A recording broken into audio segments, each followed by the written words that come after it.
Congress parliamentary party నేతగా సోనియా గాంధీ ఎన్నికయ్యారు. ఢిల్లీలోని పార్లమెంట్ సెంట్రల్ హాల్లో సమావేశమైన కాంగ్రెస్ ఎంపీలు సోనియా గాంధీని కాంగ్రెస్ పార్లమెంటరీ పార్టీ నేతగా ఎన్నుకున్నారు. గతంలోనూ 2 దఫాలుగా సోనియా గాంధీ పార్లమెంటరీ పార్టీ నేతగా వ్యవహరిస్తున్నారు. కాంగ్రెస్ పార్లమెంటరీ పార్టీ నేతగా సోనియా గాంధీ ఎన్నికయ్యారు. ఇదే అంశానికి సంబంధించి మరిన్ని డీటెయిల్స్ మా ప్రతినిధి గోపి అందిస్తారు. Gopi, Congress party parliamentary chairperson గా సోనియా గాంధీ మరోసారి ఎన్నికయ్యారు. ఇప్పటికే 2 టర్మ్స్ గా ఆమె కాంగ్రెస్ పార్లమెంటరీ పార్టీ చైర్పర్సన్ గా కొనసాగుతున్నారు. కాంగ్రెస్ ముఖ్యంగా పార్లమెంట్ సెంట్రల్ హాల్లో పాత పార్లమెంట్ భవనం ప్రస్తుతం సంవిధాన్ భవన్ గా దాన్ని పిలుస్తున్నారు. సో ఆ సెంట్రల్ హాల్లో ఈరోజు సాయంత్రం 5:30 గంటలకి కాంగ్రెస్ పార్లమెంటరీ పార్టీ సమావేశం జరిగింది. ఇందులో నూతనంగా ఎన్నికైన ఎంపీలు, లోక్సభ ఎంపీలు అలాగే రాజ్యసభ ఎంపీలు అంతా కూడా ఈ సమావేశంలో పాల్గొన్నారు. తమ పార్లమెంటరీ పార్టీ నేతగా సోనియా గాంధీని వీరంతా కూడా ఎన్నుకోవడం జరిగింది. ఈ రోజు ఉదయం ఇటు అశోక హోటల్లో కాంగ్రెస్ పార్టీ సిడబ్ల్యూసి సమావేశం జరిగింది. సో ఆ సమావేశంలో లీడర్ ఆఫ్ అపోజిషన్ గా ప్రతిపక్ష నేతగా రాహుల్ గాంధీ పేరును ప్రతిపాదిస్తూ తీర్మానం చేయడం జరిగింది. దీనిపైన రాహుల్ గాంధీ నిర్ణయం తీసుకోవాల్సింది. అయితే లోక్సభలో కాంగ్రెస్ లోక్సభ పక్ష నేతగా ఎవరు వ్యవహరిస్తారు అన్న అంశానికి సంబంధించి కాంగ్రెస్ పార్లమెంటరీ పార్టీ చైర్పర్సన్ నిర్ణయం తీసుకోవడం జరుగుతుంది. సో సోనియా గాంధీ ఇప్పుడు కాంగ్రెస్ లోక్సభ పక్ష నేతగా రాహుల్ గాంధీని నియమిస్తారా లేక ఎవరిని నియమిస్తారో అనేది సోనియా గాంధీ నిర్ణయం మీద ఆధారపడి ఉంటుంది. గత టర్మ్ లో కాంగ్రెస్ లోక్సభ పక్ష నేతగా అధీర్ రంజన్ చౌదరి వ్యవహరించడం జరిగింది. వెస్ట్ బెంగాల్ నుంచి ఈయన లోక్సభకు ప్రాతినిధ్యం వహిస్తున్నారు. అయితే ఈసారి ఎన్నికల్లో అధీర్ రంజన్ చౌదరి ఓటమి పాల్గొనడం జరిగింది. సో ఇటు కాంగ్రెస్ ఈసారి ఎన్నికల్లో కాంగ్రెస్ పార్టీని ముందుంచి నడిపించింది రాహుల్ గాంధీయే కాబట్టి సో రాహుల్ గాంధీకే ఈ లోక్సభ పక్ష నేత పదవి కూడా ఇవ్వాలని చెప్పి కాంగ్రెస్ నేతలు డిమాండ్ చేస్తున్న పరిస్థితి ఉంది. సో ఖచ్చితంగా అందరూ కూడా రాహుల్ గాంధీ పేరునే ప్రతిపాదిస్తున్న పరిస్థితి. సో సోనియా గాంధీ లోక్సభ పక్ష నేతగా ఎవరిని నియమిస్తారనేది ఇప్పుడు ఉత్కంఠగా మారింది. గౌరవ్ గొగోయ్ సహా మరికొంతమంది సీనియర్ నేతలు కూడా లోక్సభలో ఉన్నారు. అయితే Rahul Gandhi leader of opposition బాధ్యతను స్వీకరిస్తారా, అలాగే కాంగ్రెస్ లోక్సభ పక్ష నేతగా కూడా ఆయన బాధ్యత స్వీకరించేందుకు సుముఖత వ్యక్తం చేస్తారా అనేది తెలియరావాల్సింది. అలాగే ఇటు రాయ్బరేలీ అలాగే వైనాడ్ ఈ 2 స్థానాల్లో కూడా ఇటు రాహుల్ గాంధీ గెలుపొందడం జరిగింది ఈ లోక్సభ ఎన్నికల్లో. అయితే రాయ్బరేలీ స్థానాన్ని ఆయన ముఖ్యంగా రిటైన్ చేసుకుని ఆయన ప్రస్తుతం కొనసాగి ఆ స్థానంలో వయనాడ్ స్థానం నుంచి మరొకరిని ముఖ్యంగా ఎన్నికల బరిలో దించుతారని చెప్పి కూడా సమాచారం ఉంటుంది. దీనిపైన కూడా అధికారికంగా ఒక ప్రకటన అయితే వెలువడబోతోంది. సో ఈ రోజు కీలక సమావేశాలు జరిగాయి. మరి ఈ సాయంత్రం ముఖ్యంగా 7:30 గంటలకి అశోక హోటల్లో ఒక విందు సమావేశం జరగబోతోంది. రాహుల్ గాంధీ ఇటు కాంగ్రెస్ నూతనంగా ఎన్నికైన ఎంపీలందరికీ కూడా అశోక హోటల్లో విందు ఇవ్వబోతున్నారు. సో ఎంపీలంతా కూడా సమావేశానికి హాజరవుతారు. ఈ రోజు కాంగ్రెస్ సంబంధించిన ఇటు అశోక్ హోటల్లో జరిగిన సిడబ్ల్యూసి సమావేశంలో ఇటు లోక్సభ ఎన్నికల ఫలితాలపైన చర్చించడం జరిగింది.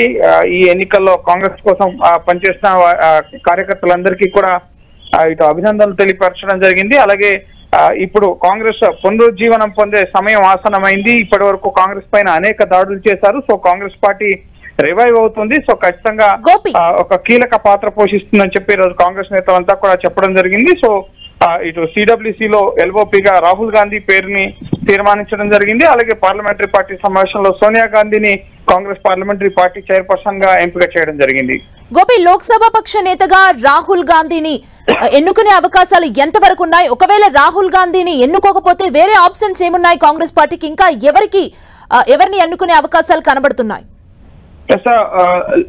కాంగ్రెస్ లోక్సభ పక్ష నేతగా రాహుల్ గాంధీని ఎంపిక చేయడానికి అవకాశాలు ఎక్కువ ఉన్నాయి. ఎందుకంటే 2 లోక్సభ స్థానాల నుంచి ఆయన పోటీ చేయడం జరిగింది. సో 2 స్థానాల్లో కూడా మెజారిటీ ఓట్ షేర్ తో ఆయన విజయం సాధించడం జరిగింది. అలాగే భారత్ జోడో యాత్ర అలాగే మోడీని నేరుగా టార్గెట్ చేస్తూ ఇటు ప్రజా సమస్యలపై ఆయన ప్రశ్నించడం లోక్సభ ఇటు పార్లమెంట్ లోపల కానీ బయట కానీ. సో వీటన్నిటి నేపథ్యంలో కాంగ్రెస్ లోక్సభ పక్ష నేతగా రాహుల్ గాంధీకే ముఖ్యంగా కాంగ్రెస్ పార్టీలో ఉన్న సీనియర్ నేతలంతా కూడా రాహుల్ గాంధీ పేరునే ప్రతిపాదిస్తున్న పరిస్థితి ఉంది. అలాగే ఒకవేళ రాహుల్ గాంధీ లోక్సభ పక్ష నేతగా ఇటు బాధ్యతలు స్వీకరించేందుకు నిరాకరిస్తే గనక గౌరవ్ గొగోయ్ సహా మరికొంతమంది సీనియర్ నేతలు ఇటు సిద్ధంగా ఉన్నారు.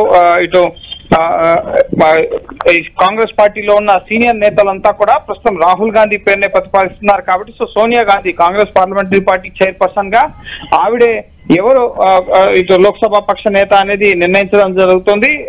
లోక్సభ పక్ష నేత సాధారణంగా సీనియర్ నేతని ఇప్పటి వరకు లోక్సభ ఎన్నికల్లో పోటీ చేసిన సీనియర్ నేతని పార్లమెంటరీలో లోక్సభ పక్ష నేతగా ఆయా పార్టీలు ఎంపిక చేయడం జరుగుతుంది. సో రాహుల్ గాంధీ కన్నా సీనియర్ నేతలు కూడా ఉన్నారు కాబట్టి సో వారిలో ఎవరిని కన్సిడర్ చేస్తారు అనేది తెలియరావాల్సి ఉంది. అయితే మెజార్టీ సీనియర్ కాంగ్రెస్ నేతలంతా కూడా లోక్సభ పక్ష నేతగా రాహుల్ గాంధీనే ఉండాలి అని చెప్పి కోరుతున్న నేపథ్యంలో సో సోనియా గాంధీ రాహుల్ గాంధీని లోక్సభ పక్ష నేతగా నియమిస్తారా లేక మరొకరిని ఎంపిక చేస్తారా అనేది మనం వేచి చూడాలి. అంటే ఎప్పటి వరకు దీనికి సంబంధించి క్లారిటీ వచ్చే అవకాశం కనిపిస్తుంది గోపి?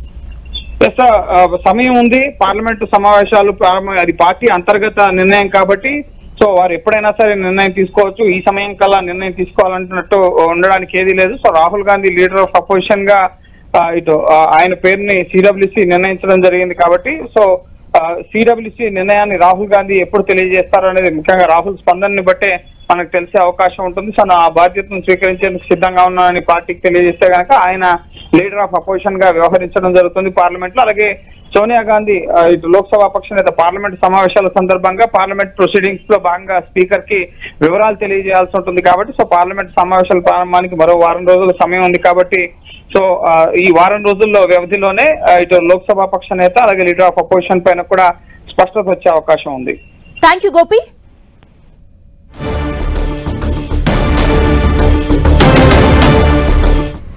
సిపిపి ఎక్స్టెండెడ్ ఎగ్జిక్యూటివ్ మీటింగ్లో సోనియా గాంధీ గారిని రాజ్యసభ లోక్సభకి రెండింటికి కలిపి వారిని నాయకురాలుగా యునానిమస్గా ఎన్నుకోవటం జరిగింది. వారు ఇంతకుముందు కూడా దానికి నాయకులుగా ఉన్నారు.